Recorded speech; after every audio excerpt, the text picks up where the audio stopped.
इस बार तो गजब हो गया, जहां पाकिस्तान सीधे यूएन में इजराइल से ही भिड़ गया। और दूसरी तरफ जहां इजराइल ने कतर में अपने F-35 उड़ा दिए थे, उसके बाद से तो ऐसा लग रहा है कि कतर का पूरा फोकस पाकिस्तान के आसपास ही दिख रहा है। अपडेट्स पर ध्यान दें तो जो पहले कभी नहीं हुआ अब वो साफ देखने को मिल रहा है, जहां इजराइल कतर पर एक्शन ले चुका था और इसके तुरंत बाद ही पाकिस्तान के PM शहबाज शरीफ एक्टिव होते दिखाई दिए। उन्होंने तुरंत ट्वीट कर डाला और फिर वो कतर भी पहुंच गए, जहां उनका गर्मजोशी से स्वागत भी किया गया। ऐसा इसलिए भी था क्योंकि पाकिस्तान काफ़ी समय से इजराइल के खिलाफ मुस्लिम देशों को एक करने की कोशिश में था, लेकिन उसे एक भी वजह नहीं मिल पा रही थी।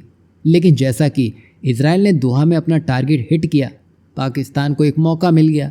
फिर क्या था, UN की बैठक बुला दी गई, जहां इस मुद्दे को लेकर ही बात होनी थी, जहां इजराइल ने कतर पर हमले के अपने पक्ष को रखा और पाकिस्तान ने तुरंत इसका जवाब भी दे दिया, जहां पाकिस्तान ने साफ किया कि इजराइल दूसरे देशों की ज़मीन पर कब्जा करता है, आक्रमण करता है और लगातार UN के नियम भी तोड़ता है।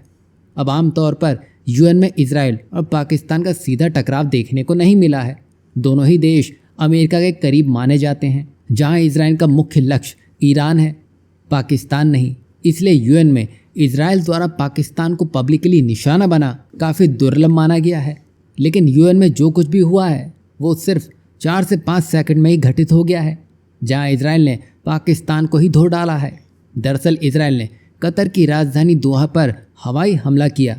अब ये हमला चौंकाने वाला तो था ही, क्योंकि दोहा एक समृद्ध और सुरक्षित शहर है और इजराइल आमतौर पर ऐसे देश पर हमला नहीं करता है। जहां आमतौर पर ये देखने को मिलता था कि अमेरिका, ब्रिटेन और फ्रांस जैसे देश UN में इजराइल का समर्थन करते आ रहे थे, लेकिन इस बार ऐसा कुछ देखने को नहीं मिला, जहां इस बार इजराइल के हमले की ही निंदा की गई।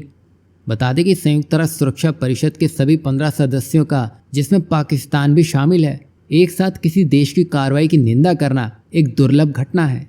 यही नहीं, UN की मीटिंग में इजराइल ने कहा हमला हमास लीडरशिप को निशाना बनाने के लिए था।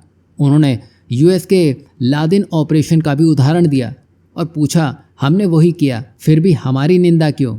यानी कि यहाँ इजराइल ने सीधे सीधे अमेरिका को ही बीच में ला दिया, ताकि ये साफ हो जाए कि इजराइल जो भी कर रहा है वो अमेरिका की देखा देखी में ही है। और इसी बीच पाकिस्तान भी कूद पड़ा, जहाँ पाकिस्तान के राजदूत ने इजराइल की बात को रोकने की कोशिश की, लेकिन फिर तो इजराइल पाकिस्तान में और हावी हो गया, जहां अंतिम के 4 सेकंड में तो इजराइल ने पाकिस्तान को आतंकवाद का राज्य प्रयोजक बता दिया। और ये बातें इतनी सीधी और जोरदार थी कि सभी चौंक गए, क्योंकि यहां इजराइल ने पाकिस्तान का दुनिया के सामने ही मुंह बंद कर दिया। असल में अगर आप अभी देखेंगे तो पाकिस्तान अब इस पूरे जियोपॉलिटिकल खेल में केंद्र बिंदु बन चुका है। जैसे जैसे ये मुद्दा बढ़ रहा है, पाकिस्तान और भी फंसता दिखाई दे रहा है। जहां पाकिस्तान एक तरफ बचाव मुद्रा में है, तो इजराइल लगातार चुनौती दे रहा है और दुनिया भी देख रही है अगला कदम क्या रहने वाला है और कतर का जवाब क्या रहेगा।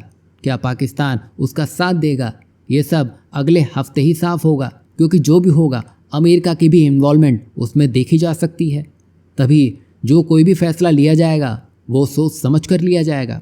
अब यहाँ खास बात तो ये देखिए, भारत ने भी UN में पाकिस्तान को जवाब दिया, लेकिन इजराइल जितना शानदार नहीं था, लेकिन फिर भी भारत ने पाकिस्तान की क्लास ज़रूर लगाई। अब ज़रा आप ये देखिए, पाकिस्तान जो खुद आतंकवाद का गढ़ है, वही UN में टेम्परेरी मेंबर बना हुआ है, जो कि अपने आप में ही हास्यास्पद घटना है। मतलब फैसले भी वो देश लेगा जो खुद अपने देश में ही कैंप चलाए पड़ा है। अब यहाँ आपको क्या लगता है, पाकिस्तान जैसे देश को UN में इक्वल स्टेटस मिलना सही है, या भारत और इजराइल को इस पर ध्यान देना चाहिए और इसको हटाने पर पूरा फोकस रखना चाहिए? इस पर आप क्या कुछ सोचते हैं? अपनी राय ज़रूर दीजिएगा।